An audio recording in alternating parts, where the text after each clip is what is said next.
Hello friends, property लेन then .com channel पे मैं भूपेंद्र सिवाग आपका वेलकम करता हूं। आज के वीडियो में गुड़गांव रियल एस्टेट में जो नए ट्रेंड्स देखने को मिल रहे हैं उस पर बात करेंगे। आपके सामने भी इस तरह के ट्रेंड्स आए होंगे बट आपने उसको ऑब्जर्व नहीं किया होगा, आपने उस पर ध्यान नहीं दिया होगा। तो आज मैं जो वीडियो आपके साथ शेयर करूँगा आपको उसके बारे में पता लग जाएगा, आपको लगेगा हाँ ऐसा तो हो रहा है।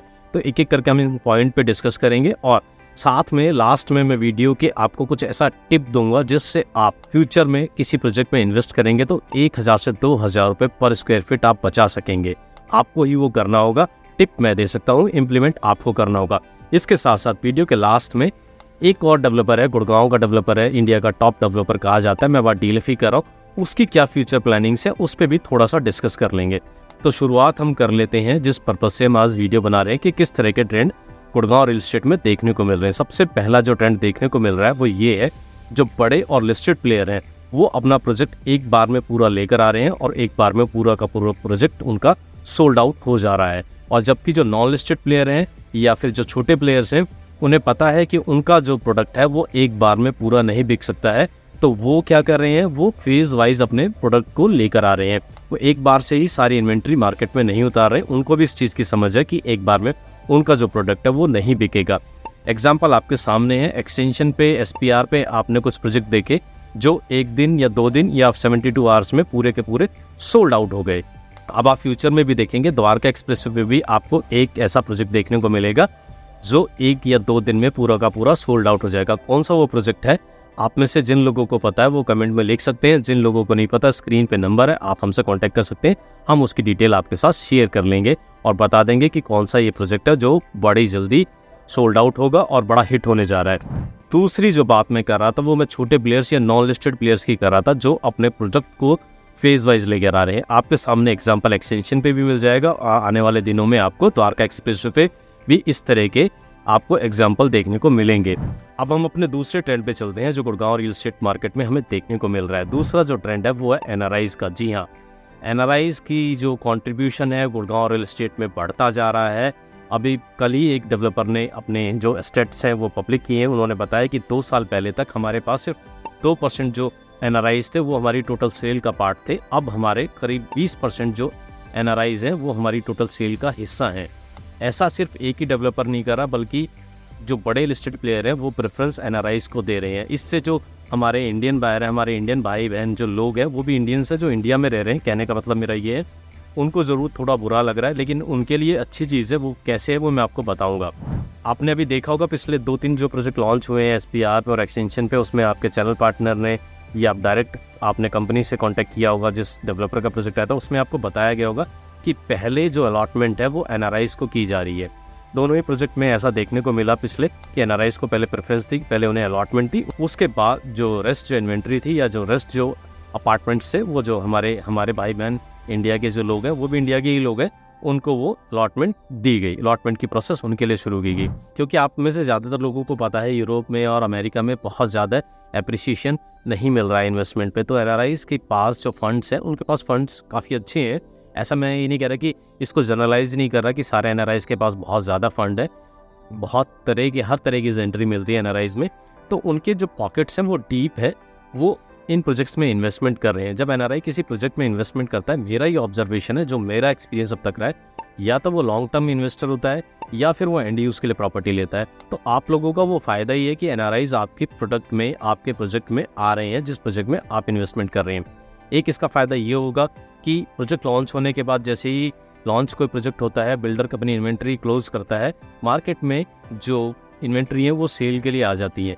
अगर लॉन्ग टर्म इन्वेस्टर उसमें इन्वेस्ट करेगा तो जल्दी इन्वेंट्री मार्केट में नहीं आएगी, आपको अच्छा एप्रिसिएशन मिलेगा, पका के एप्रिसिएशन मिलेगा, तो उसका फ़ायदा आपको भी होगा। और दूसरा, अगर एनआरआईज उस प्रोडक्ट में, उस प्रोजेक्ट में एंट्री कर रहा है तो उससे एंट्री का जो लेवल है वो भी अप होगा। तो एनआरआईज का किसी भी प्रोजेक्ट में आना एक पॉजिटिव चीज़ है, आप इसको नेगेटिव वे में ना लें। और बिल्डर को भी ये चीज़ की समझ है कि अगर मैं ज़्यादा से ज़्यादा एनआरआईज को प्रेफरेंस दूंगा तो उसका फ़ायदा उसको भी होगा। अब हम चलते हैं अगले ट्रेंड पे। अगला ट्रेंड जो देखने को मिला है गुड़गांव की रियल एस्टेट की मार्केट में वो ये है कि बिल्डर्स जो है वो अब एक नया रूल लेकर आ गए हैं। ये रिटर्न में रूल नहीं है, और रूल ये है कि अब एक फैमिली से एक प्रोजेक्ट में एक ही व्यक्ति को, एक ही पर्सन को वो यूनिट आपको देंगे। आपको 1 यूनिट की अलॉटमेंट होगी। अभी तक क्या होता था कि एक ही प्रोजेक्ट में फैमिली के 2 लोग, 3 लोग, 4 लोग तक उस प्रोजेक्ट में अपने चेक लगा देते थे, प्रोजेक्ट में एंट्री कर लेते थे, जिसमें से क्या होता था कि 1 या 2 यूनिट तो अपने पास रख लेते थे, बाकी की जो 2 यूनिट थी वो जल्दी उसको डिस्पोज ऑफ कर देते थे। उस पर जो थोड़ा बहुत अप्रिशिएशन मिला तो अप्रिशिएशन कमा लेते थे। तो बिल्डर को समझ में आया कि पहले ही लाइन लगा के लोग इतने खड़े हुए हैं क्योंकि तेजी की मार्केट है, तो हम एक फैमिली को 1 ही यूनिट देंगे, इससे जो डिस्ट्रीब्यूशन है वो भी ठीक होगा और ज़्यादा से ज़्यादा लोगों को अलॉटमेंट मिलेगी। अभी हाल फिलहाल में ही SPR पे या एक्सटेंशन के SPR का उस पर ऐसा प्रोजेक्ट आया था जिसमें लोगों को इन्वेंट्री उनकी मर्जी की नहीं मिली या उनका नंबर ही नहीं आया। तो उनका नंबर आएगा, वो डेवलपर और तैयारी कर रहा है, क्या तैयारी कर रहा है मैं वीडियो के लास्ट में आपको बताऊंगा। एक और नई चीज़ जो गुड़गांव के रियल एस्टेट में देखने को मिली है, पहले 1 लाख रुपए 2 लाख रुपए का EOI मांगा जाता था, लेकिन पिछले कुछ टाइम से क्योंकि बिल्डर को पता है कि आज तेजी की मार्केट है, हम जो मांगेंगे वो हमें मिलेगा, तो अब 5 लाख 10 लाख और पिछला एक प्रोजेक्ट जो लॉन्च हुआ वहाँ पे तो EOI का अमाउंट 50 लाख तक कर दिया गया। इसके पीछे बिल्डर का ये कहना था, हम चाहते हैं कि जो सीरियस बायर है, सीरियस प्लेयर है, वो ही EOI में आए, नहीं तो 5 लाख 2 लाख 10 लाख का जब चेक लगता है तो बहुत सारे चेक इकट्ठे हो जाते हैं। तो वो चाहता था कि उसका सेग्रीगेशन हो जाए और जो सीरियस प्लेयर है वो ही उसमें एंट्री करे। ऐसा हुआ भी, बहुत सारे ऐसे लोग थे जिन्होंने 5 लाख 10 लाख का चेक लगाया था। जब 50 लाख का चेक मांगा गया डेवलपर की तरफ से तो वो चेक उन्होंने नहीं दिया। मैं ऐसा बिल्कुल नहीं कह रहा कि जिन्होंने 5 लाख 10 लाख का पहले चेक दिया था फिर उनसे 50 लाख का चेक मांगा कि वो मेंटली प्रिपेयर नहीं थे या वो उस प्रोजेक्ट में जाना नहीं चाहते थे। बट आपने 1 महीने पहले 2 महीने पहले एक 10 लाख रुपए का चेक लिया, अब आपसे एकदम से 50 लाख रुपए का चेक मांगा जा रहा है उस प्रोजेक्ट के लिए, तो उससे होता क्या है कि आदमी को थोड़ा मेंटली प्रिपेयर होने में टाइम लगता है और इतना टाइम आज के टाइम में मिलता नहीं है। इतने टाइम में गाड़ी छूट जाती है, स्टेशन से दूर निकल जाती है और आपका नंबर नहीं आता है। तो आप नेक्स्ट टाइम अगर किसी प्रोजेक्ट में एंट्री कर रहे हैं तो आप मेंटली प्रिपेयर रहे कि अभी आपसे 5 लाख का EOI या 10 लाख का EOI मांगा जा रहा है, तो एकदम से जब लॉन्चिंग का टाइम आएगा, जब लॉन्च होने वाला प्रोजेक्ट होगा, तो आपसे वो डबल भी मांगा जा सकता है। उसके लिए आप मेंटली प्रिपेयर रहें क्योंकि तभी आपका नंबर आएगा। एक और चीज़ जो मैं इस वीडियो में आपके साथ शेयर करना चाहता हूँ, अब सबसे काम की बात है, आपको ध्यान से सुननी है। ये आपकी तरफ से किया जा रहा है, ये बिल्डर की तरफ से नहीं किया जा रहा। आपको क्या सुधार करना है वो मैं बता देता हूँ, कैसे आप अपना पर स्क्वायर फीट 1 से 2 हज़ार रुपये बचा सकते हैं। बहुत काम की बात है, एग्जाम्पल से समझाऊंगा, आपको समझ में आ जाएगा। मान लीजिए एक प्रोजेक्ट है कोई, वो SPR पे लॉन्च होने वाला है, XYZ बिल्डर उसको प्रोजेक्ट को लेकर आ रहा है, उसकी बिल्डर ने इन्फॉर्मेशन चैनल पार्टनर्स को और जो ब्रोकर्स हैं उन तक दे दी है। ब्रोकर्स ने जो बायर्स हैं, इन्वेस्टर हैं, उन तक ये इन्फॉर्मेशन पहुंचा दी है कि ये प्रोजेक्ट आ रहा है और इस प्रोजेक्ट में EOI उठनी शुरू हो गई है।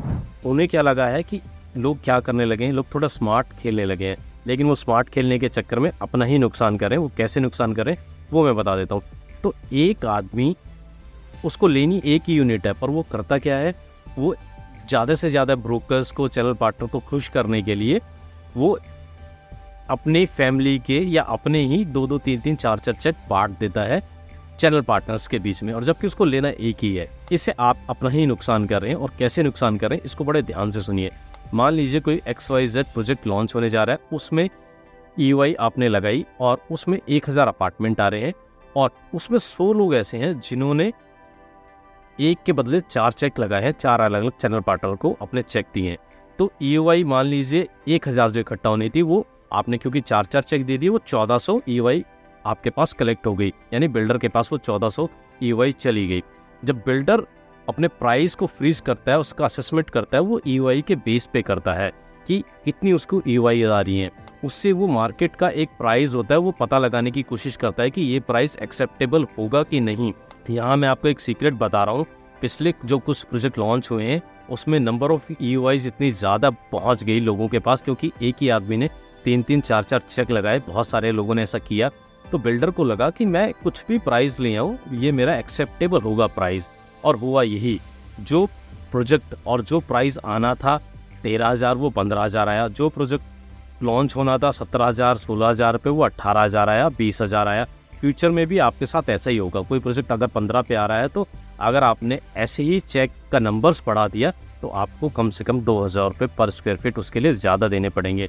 तो आप, मुझे पता है कुछ लोग सोच रहे होंगे कि हमें लेनी तो 1 ही यूनिट है, लेकिन हम 4 जगह चेक जो बांट देते हैं उससे हमारा फ़ायदा ये होता है कि हम जो चैनल पार्टनर है उसके साथ भी थोड़ी बार्गेनिंग कर लेते हैं कि हमें कितना डिस्काउंट ऑफर करेगा। वो डिस्काउंट आपका इतना मैटर नहीं करता है कि जितना आपको प्राइस बढ़ के मिल रहा है एक प्रोजेक्ट में पर स्क्वायर फीट के हिसाब से।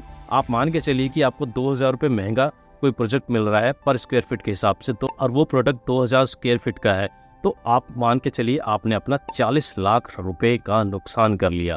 जी हाँ, आपने 2000 रुपये पर स्क्वायर फीट के हिसाब से महंगा लिया वो प्रोडक्ट, क्योंकि आपने यूआई जितनी लगा दी, इसलिए आप एक यूआई लगाएं तो ज़्यादा बेटर रहेगा। यहाँ कुछ लोगों को ऐसा लग रहा होगा कि ऐसा नहीं होता, जो यूआई है उसका सेग्रीगेशन हो जाता है, पता लग जाता है कि एक ही आदमी ने 4 चेक अलग अलग लगाए हैं तो वो छट जाते हैं।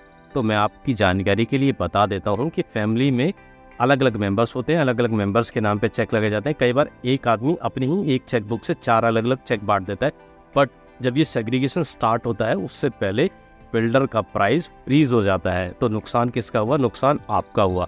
अगली बार आप किसी प्रोजेक्ट में अगर इन्वेस्टमेंट करने जा रहे हैं, कोई प्रोजेक्ट बाय करने जा रहे हैं, तो इस पर आप सोच समझ कर डिसीजन लेना। मैंने आपको बता दिया है कि आपका 1000 से 2000 रुपये पर स्क्वायर फीट कैसे बचेगा। तो मैं उम्मीद करता हूँ कम से कम अगर 50 लोगों को भी मेरी ये बात समझ में आएगी तो आप ज़्यादा से ज़्यादा इस तरह से चेक नहीं लगाएंगे, आप उतने ही चेक लगाएंगे, क्योंकि चेक का नंबर्स कम होगा तो बिल्डर का जो प्राइस है वो भी ठीक रहेगा, वो प्राइस आलतू फालतू नहीं आएगा। और वीडियो आपको कैसा लग रहा है? बीच में पॉज करके पूछ रहा हूँ, वीडियो ठीक लग रहा है तो वीडियो को लाइक कर दें, चैनल पर पहली बार आए हैं तो चैनल को सब्सक्राइब कर दें। कहीं फॉरवर्डेड वीडियो आपको अगर मिला है, आप कहीं फॉरवर्डेड फेसबुक पे या इंस्टाग्राम पे या फिर आप व्हाट्सएप पे वीडियो देख रहे हैं तो चैनल को सब्सक्राइब ज़रूर करें। जैसा कि मैंने वीडियो के शुरू में कहा था कि मैं वीडियो के लास्ट में आपको बताऊँगा डीएलएफ की क्या प्लानिंग है नेक्स्ट ईयर को लेके।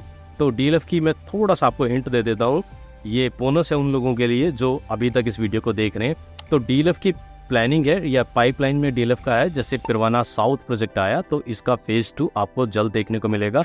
ये प्रोजेक्ट पाइपलाइन में है डीएलएफ के। इसके अलावा डीएलएफ का प्रोजेक्ट आपको मुंबई में भी देखने को मिल सकता है, चेन्नई में भी देखने को मिल सकता है और गोवा में भी देखने को मिल सकता है। इसके अलावा आपको ट्राई सिटी चंडीगढ़, पंचकुला और मोहाली, यहाँ भी इस ट्राई सिटी एरिया में भी आपको डीएलएफ का प्रोजेक्ट देखने को मिल सकता है। तो जो लोग चेन्नई से हैं, मुंबई से हैं, गोवा से हैं या गुड़गांव से, गुड़गांव में 2023 की तरह मैं बताना भूल गया था, 2024 में भी डीएलएफ के 2 बड़े प्रोजेक्ट लॉन्च होंगे। ये मैं आपको अर्ली इन्फॉर्मेशन दे रहा हूँ, बिल्कुल एक्सक्लूसिव इन्फॉर्मेशन दे रहा हूँ। जो जिस शहर से इस वीडियो को देख रहा है या जिस भी शहर में, जिस भी सिटी में इस डीएलएफ के प्रोजेक्ट में जाना चाहता है, मुझे लगता है कि गोवा को लेके लोगों में बहुत एक्साइटमेंट होगी, ज़रूर जाना चाहेंगे। तो जैसे ही डिटेल्स आएंगी हमारे पास हम आपके साथ शेयर कर लेंगे। बट ये पाइपलाइन में है, डीएलएफ की प्लानिंग में है। इसके साथ साथ डीएलएफ अब जो है कैश सरप्लस कंपनी हो गई है, जो उसका डेट था वो ऑलमोस्ट ख़त्म हो गया है और अब उनके पास कैश रिजर्व काफ़ी है, तो वो लैंड पार्सल भी ढूंढ रहे हैं। डीएलएफ का एक कहना है कि जो बहुत अच्छे लैंड पार्सल हैं अब उनको सर्च करना उन्होंने शुरू कर दिया है। तो आने वाले दिनों में आप देखेंगे, जिस तरह आप देखते थे कि गोदरेज लैंड बाय कर रहा है, एक्सपीरियन लैंड बाय कर रहा है, आपका आशियाना लैंड बाय कर रहा है, तो डीएलएफ भी, जिसके पास गुड़गांव में सबसे बड़ा लैंड बैंक कहा जाता है, वो भी आपको अलग अलग शहरों में या गुड़गांव में लैंड बाय करता हुआ दिखेगा। कुछ इन्फॉर्मेशन है, बहुत अर्ली स्टेज पे है, कहाँ पे क्या प्लानिंग चल रही है बाय करने की, वो जैसे ही कंफर्म होगा हम आपके साथ शेयर कर लेंगे। और लास्ट में चलते चलते एक और एक्सक्लूसिव मैं आपको बता दूं कि अगला साल, अगला फाइनेंशियल ईयर, साल तो अगला शुरू हो चुका है 2024, मेरा कहने का मतलब है फाइनेंशियल ईयर गोल्ड कोस्ट रोड के लिए बड़ा एक्साइटमेंट वाला होने वाला है। बड़ा एक्साइटेड ईयर रहेगा गोल्ड कोस्ट रोड के लिए। गुड़गांव का जो सबसे प्रीमियम मार्केट माना जाता है, माइक्रो मार्केट, वहाँ पर आपको आने वाले फाइनेंशियल ईयर में या आने वाले साल में आपको एक्सपीरियन का एक प्रोजेक्ट दिखेगा, आपको गोदरेज का भी प्रोजेक्ट दिखेगा और आपको डीएलएफ का भी प्रोजेक्ट वहाँ देखने को मिलेगा। ये एक बायर्स के लिए बहुत अच्छी चीज़ है कि किसी एक डेवलपर की वहाँ पे मोनोपोली नहीं है। एक के बाद एक ही अगर ये 3 प्रोजेक्ट लॉन्च आते हैं तो आपके पास चॉइस होगी जाने की आपको किस में जाना है और प्राइस भी कॉम्पिटिटिव होगा। तो आज का ये एक्सक्लूसिव वीडियो आपको कैसा लगा? उम्मीद करता हूँ वीडियो आपको पसंद आया होगा, और वीडियो आपको पसंद आया तो कमेंट में ज़रूर बताइए और फीडबैक अपना ज़रूर दीजिए। और जैसा कि मैं लास्ट में हर बार कहता हूँ, फिर से कहूँगा, चैनल पे पहली बार है तो चैनल को सब्सक्राइब ज़रूर करें। मैं फिर मिलूँगा आपसे एक नई वीडियो में नए टॉपिक के साथ, तब तक के लिए थैंक यू दोस्तों।